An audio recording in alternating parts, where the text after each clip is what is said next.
Hi, my name is Jacob Channing, and the song that I chose for this mini presentation is going to be Waving Flag by Kanan.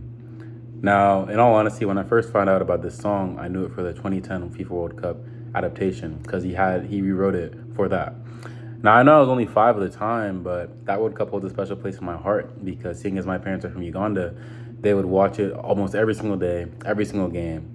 I know Uganda, I don't believe they qualified for that World Cup, sadly, and they haven't qualified in a long time. But they watched that and they wanted to, I don't know, it was like a really important song and World Cup to them. As a child, I didn't know why until actually I did this assignment. Now, this song actually is actually an anti-war song, which goes about surviving the horrors of the Somali civil war and holding on to the dreams of freedom. Now, I didn't know that when I was younger and listened to it. I just thought it was like a fun song about the World Cup, like yeah, soccer and whatnot. But no.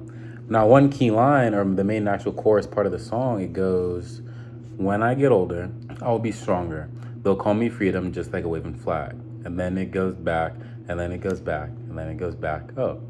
Now, this is supposed to represent. I guess apparently this is something that his grandfather told him when he was younger, because they were going through a lot of poverty. There's a lot of bad things happening in their town and for their country. And when he got older, he wanted to be stronger, and he wanted to be just represent that sort of freedom and tranquility for his people. This entire time was a really dark time for Ken and his family, and I know he lost a lot of friends. They were living in famine, no food, and whatnot. But even the next verse that goes after that is born to a throne, stronger than Rome, a violence-prone, poor people's zone. Now you can already see a lot of the rhyming. And now that I think about it, even though the 2010 World Cup adaptation was different, all this rhyming and alliteration when it was put together helps me, even though it's like 20 years ago, I still remember a lot of this. Not 20, 15 years ago, I still remember a lot of these lyrics as if they're saying yesterday. It goes to show how this song, even though it had two different adaptations, the original one wasn't anti-war, not propaganda, but it was his way of explaining and expressing how he felt during these times and why this war should stop. And in a way, Kenan just use this to express that this war needed to stop. A lot of violence was happening in his continent and in his country. And in all honesty, maybe there were a lot of people back then too who didn't understand that this is what was going on.